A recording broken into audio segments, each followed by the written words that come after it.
السلام علیکم ورحمۃ اللہ۔ میں نے آخر اپنی سوچ، زبان اور قلم حضرت محمد صلی اللہ علیہ وسلم کے قدموں میں کیوں ڈال دیے؟ کچھ زیادہ ذہین لوگوں کے لیے اسلام پر عمل کرنا مشکل کیوں ہو جاتا ہے؟ سب سے پہلے آپ تسلیم کیجئے کہ حضرت محمد صلی اللہ علیہ وسلم ایک انسان تھے اور ساتھ ہی وہ اللہ تعالیٰ کے آخری پیغمبر بھی تھے۔ اگر آپ انہیں صرف ایک انسان سمجھیں گے تو آپ کے لیے ان کی تعلیمات پر عمل کرنا مشکل ہو جائے گا۔ شاید آپ کہیں گے کہ ایک انسان دوسرے انسان کے اشاروں پر ہر وقت کیوں چلے؟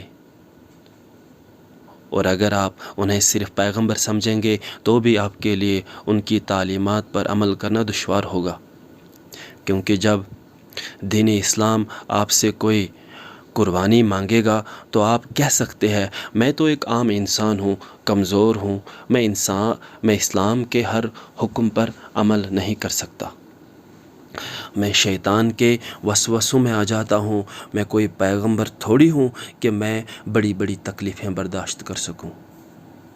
لہذا قرآن بار بار اگلے اور پچھلے انسانوں کو یاد دلاتا ہے کہ یہ حضرت محمد صلی اللہ علیہ وسلم ایک انسان ہے، باقی انسانوں کی طرح یہ بھی کھاتے ہیں، پیتے ہیں، سوتے ہیں، انہیں بھوک لگتی ہے اور وہ بیمار بھی ہوتے ہیں۔ البتہ وہ صرف ایک انسان نہیں بلکہ اللہ تعالیٰ کے آخری اور برگزیدہ پیغمبر بھی ہیں۔ لہذا اگر وہ آپ کو کوئی نصیحت کریں یا کوئی حکم دیں تو یقین کیجئے کہ اس میں آپ کا فائدہ ہے، خواہ دنیا میں، آخرت میں یا دونوں جگہ۔ میرے دل نے کیسے مان لیا؟ میں نے حضرت محمد صلی اللہ علیہ وسلم کو اللہ تعالیٰ کے آخری پیغمبر کی حیثیت سے تسلیم کر لیا ہے۔ میں نے بہت سے پڑھے لکھے لوگوں کے تحریری کام دیکھے ہیں، لیکن ان میں سے کوئی بھی حضور صلی اللہ علیہ وسلم کی تعلیمات جیسی کوئی دعا یا سورہ تخلیق نہیں کر سکا جس کی تازگی اور اثر ہزاروں سال تک برقرار رہا ہو۔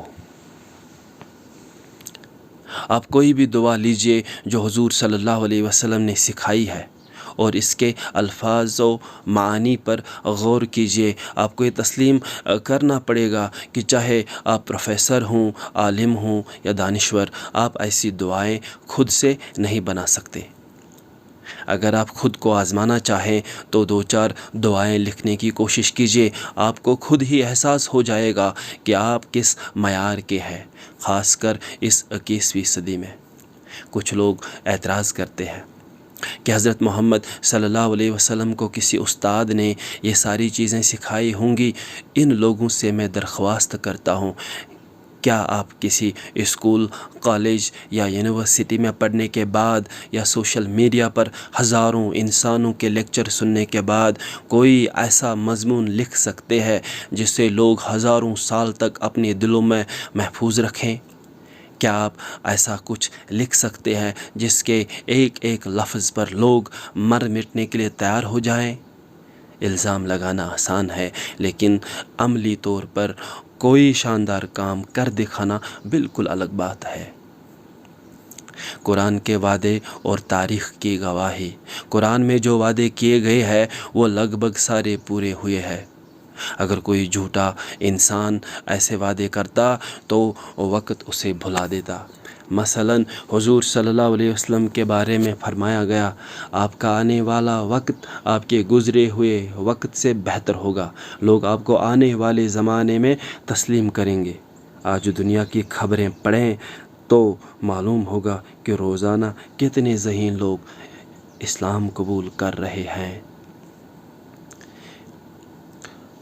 دنیا کی خود غرضی اور حضور صلی اللہ علیہ وسلم کی بے نفسی۔ میں نے بڑے بڑے افسران، لیڈروں، تاجروں اور علماء کو دیکھا ہے، ان کا بنیادی مقصد صرف اپنی زندگی کو بہتر بنانا ہوتا ہے۔ حضور صلی اللہ علیہ وسلم کے پاس بادشاہت کے مواقع تھے، لیکن آپ نے فقیری کو ترجیح دی۔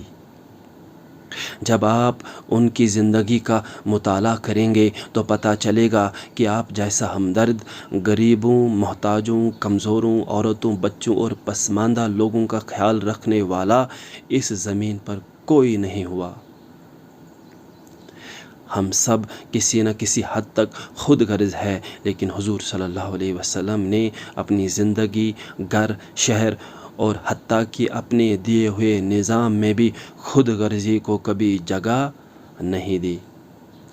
یہ چھوٹی بات نہیں کہ ایک انسان کو دنیا 1500 سال سے پڑھ رہی ہے، مگر آج تک کوئی مخلص شخص ان کے نظام سے بہتر نظام نہیں بنا سکا۔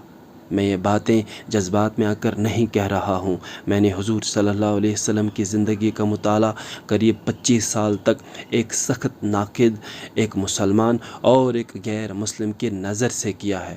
آخرکار مجھے ان کی عظیم شخصیت کے سامنے سر، سوچ، زبان اور قلم جھکانے پڑے۔ دوسرے عظیم لوگوں سے موازنہ۔ اگر آپ حضور صلی اللہ علیہ وسلم کا موازنہ ارسطو، افلاطون، سقراط، سکندر، چنگیز خان، جولیس سیزر، ملکہ